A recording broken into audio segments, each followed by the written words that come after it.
Welcome to the OK, Let's Learn podcast. This is two podcasts in one where we dive into great stories and books, and another where we just dive into tons of great, interesting topics. My name is Kevin O'Keefe. So today, OK, let's learn about the Pony Express. Yes, another one of our series of episodes on Western expansion. And here's the thing, the Pony Express is legendary.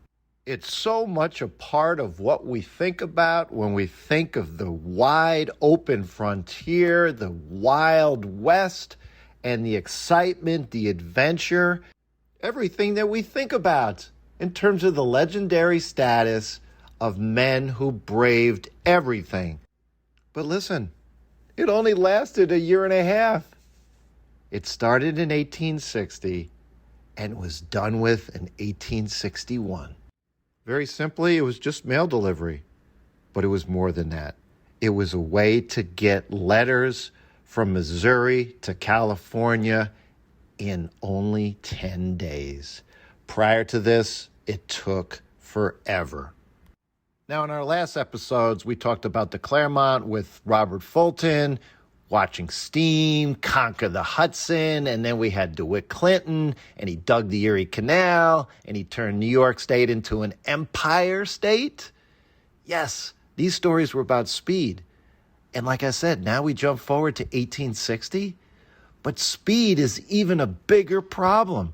Because now, like I said, America stretched from the Atlantic Ocean all the way to California. Gold had been discovered. Thousands rushed west after 1849. California was a state, but there was a problem. Like I said, it actually took 3 weeks, sometimes up to a month, to get one letter to travel from Missouri to California. 3 weeks, when at this time in 1860, our country was on the verge of war. 1860. The nation was splitting apart over slavery. Abraham Lincoln was about to be elected, and the southern states were threatening to leave our country. And California, yeah, it was booming, but it was 2,000 miles away. If a war broke out, will the West even know what was happening? This is where the Pony Express stepped in and became so important, even though it lived for a short time. And we'll get to that. You may be thinking, what? A year and a half? Why? Start off with, here was the problem in 1860. It was all about communications. And like I said, there's no continental railroad yet. The first transcontinental railroad, which means passing through the continent, that railroad will not even begin construction until 1863, and it won't be finished until 1869. So right now, you had tracks and you had trains, but they stopped in Missouri. That's it. Beyond Missouri, dirt roads, trails, plains, deserts, mountains. If you wanted to send a letter from New York to San Francisco in 1860, here were your options. Getting it on a stagecoach across the continent. That took about 24 days. Like I said, sometimes longer, to actually ship it down to Panama. No Panama Canal during this time. You would cross the jungle, then get on another ship and go up to California. Or get on a boat and go all the way south around the tip of South America. And again, that would take months. It would be expensive. It was slow. And of course, it was dangerous. But 3 businessmen had an idea. They established a company. And listen, you wonder why it's called the Pony Express? Because here was the name of the company that ran it. It was the Central Overland California and Pikes Peak Express Company. Are you kidding me? There was a reason for it, but I don't think it's necessary to go into why. But they branded it, like I said, something better, the Pony Express. It was owned by 3 experienced people that had contracts with the United States, bringing goods, products, monies, everything in stagecoaches at the time. So they knew what they were doing. But they were trying to get a better business off the ground, and they were always trying to get the government to go in to business with them. So 3 individuals, William Russell, Alexander Majors, and William Waddell. So they made this bet. They thought if they could show the government that they could get the mail in 10 days from Missouri to California instead of almost a month, that they could get a contract, a permanent contract from the government. Now, they did pay at this time. The government did pay for mail delivery, but like I said, it was through stagecoach companies. One of them was the Butterfield Overland Mail. And yes, you may know this bank today. It's called the Wells Fargo Bank. Their origins are around this time where they financed and helped with these deliveries. But these 3 individuals went out on their own without any assurances from the federal government. Things were too much in flux right now with an impending war, the election, like I said, of Abraham Lincoln, and just they couldn't, North and South. The West was trying to decide which states were going to be slave states, which states would not be slave states. They couldn't agree on anything. So Russell, Majors, and Waddell went off on their own. Now, you may be thinking, pony, what's up with the pony? Well, it's just a small horse. And the horses that were used, they were tough and they were fast. They were Mustangs, they were Morgans, thoroughbreds, lean, muscular. They could endure long travels, not only during the day, but at nights, by moonlight. And ultimately today, especially my younger members of the audience, Federal Express. Express means fast. And that's what they needed these ponies to do. So the company, they posted advertisements. Listen to this advertisement. There were pamphlets that went out. Wanted, young, skinny, wily fellows, not over 18, must be expert riders willing to risk death daily. Orphans preferred. Now think about this. Today, horseback riding, Kentucky Derby, you need riders that obviously, to make these animals, these brilliant animals move fast, you need someone that's light. You need someone that's small. And yes, for the most part, these were teenagers. And boy, were they paid well. In some cases, they were paid up to $150 a month when the typical person that was working at the time, $25 a month? But this was dangerous work. Now, first of all, you may be thinking, how is it that they carried the mail? It wasn't strapped across their chest. It was a special saddle cover, a leather saddle cover called a mochila. Had 4 pockets, 2 on each side. They were called cantinas. And they allowed for like a fast 2-minute horse change. They were basically just sitting. This cover was sitting on the saddle. And it was designed so they had holes that fit into the saddle horn, which is up front on the saddle, and then the cantle, which was in the back. And it was held in place by the rider, just sitting there on the saddle.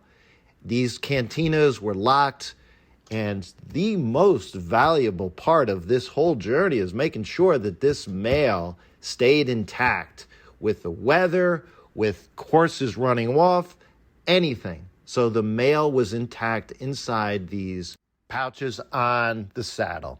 Now here's how it worked. This wasn't one man, one horse, the entire length. This was a long relay race. The riders rode about 100 miles per shift.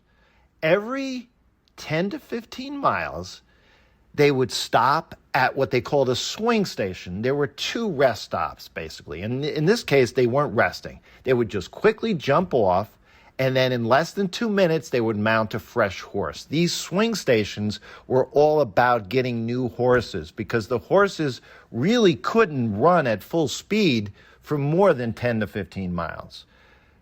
Then, every usually about 80 to 100 miles, there would be this home station where a new rider took over. And at this home station, the rider would be taken care of, fed, would rest. And like I said, this is how it worked over 2,000 miles. And yes, it only took 10 days. That was the miracle. A stagecoach, almost a month.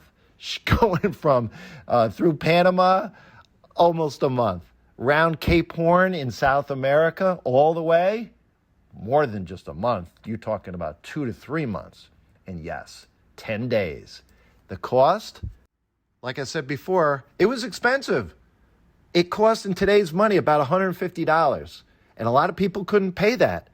That's why, unfortunately, it was never profitable.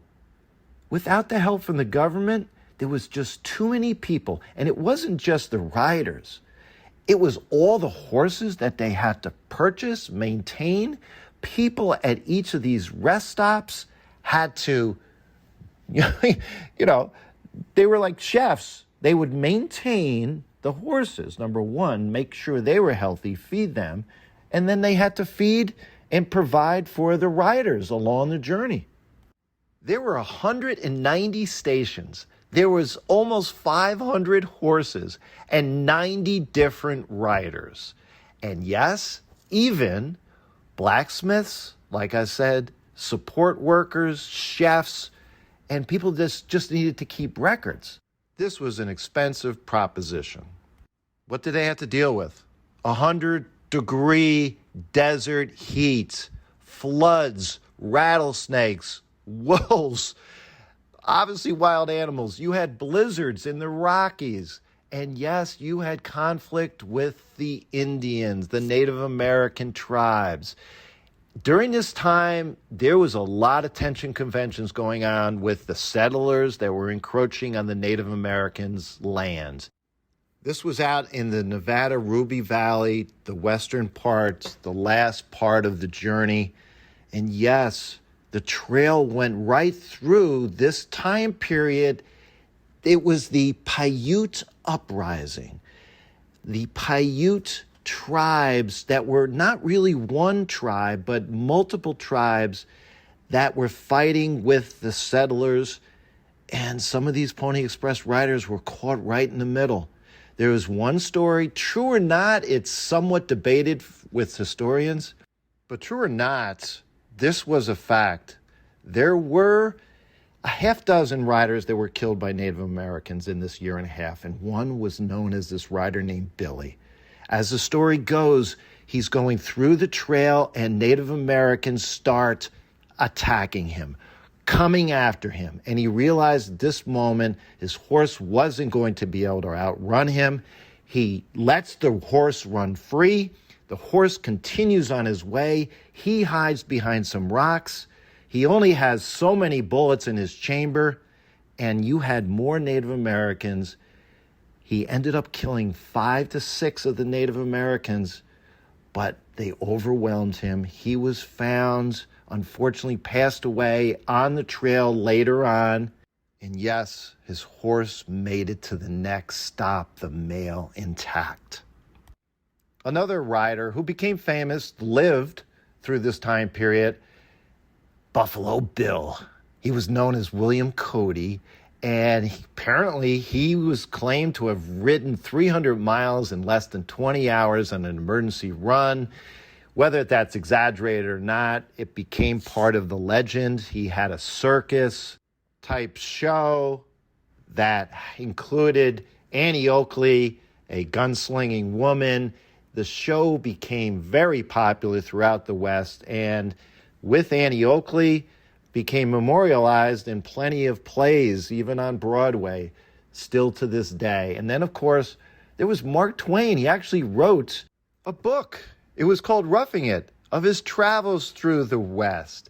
And apparently they were looking for the Pony Express to pass him. He was in the stagecoach as he was heading out west, and there was this anxiety, this thrill of being able to see the Pony Express rider pass by. And he wrote, there was this little bit of a man on a little bit of a horse disappearing like a bullet across the plains. And it was so much of the lore, the legend of these Pony Express riders because of the writing that Mark Twain delivered to the American public. And he was one of our most famous authors, no doubt. So it began on April 3rd, 1860, and it ended on October 26, 1861. 18 months. Why? Because while the riders were galloping across the plains, another technology was racing along with them, the telegraph. Invented by Samuel P. Morse, the telegraph lines had already spread across the East, but they hadn't crossed the continent yet. So construction crews were actually stringing the wire westward, even as the Pony Riders galloped right next to the unfinished poles. So while the transcontinental telegraph wasn't completed until October of 1861, the messages could travel coast to coast in minutes, not 10 days, minutes. The Pony Express became obsolete overnight. Now you may be thinking, didn't the people know that this was coming? Yes, they did. They didn't think it would take that quickly to wire it from Missouri to California. And what they really hoped, like I said from the beginning, they hoped to secure a mail contract with the federal government because ultimately mail was nationalized. As we all know today, your mail carrier, he's employed by the federal government. But unfortunately, they never provided the money, the contract, and that telegraph was in place. So unfortunately, the Pony Express was over before it began. But it proved something important, that a route across the continent was practical. And yes, all these stations, they helped with stage, lines and eventually railroads. The company was deeply in debt, but it was absorbed by larger stage companies. The dream obviously was gone, but something else replaced it. This legend of the Pony Express riders. There was speed, risk, kids, youth, grit, determination, and a determination to keep moving west. Like I said, 18 months, but listen to this. It delivered 35,000 pieces of mail. It lost money, but it captured the imagination. In a nation that was about to be split apart with this Civil War, this Pony Express symbolized a connection, the idea that California and New York belonged to one country, the same country. And maybe that's why it still matters. Yes, technology moves on. We're still moving on today. There's always something better. But the Pony Express is still in our imaginations, still in our thoughts. It's part of what made America, America. Friends, thanks for staying with me on this journey, learning all about the Pony Express. Reach out to me at kevmok21@gmail.com. We have a Facebook page. Okay, let's learn. The links are in the podcast notes. And yes, always appreciate any 5-star rating you could give. A review would be fantastic. It just allows the word to get out with the algorithms that Apple and all the podcast apps have. The more reviews, the more ratings, the better. Friends, until next time, have fun and keep learning.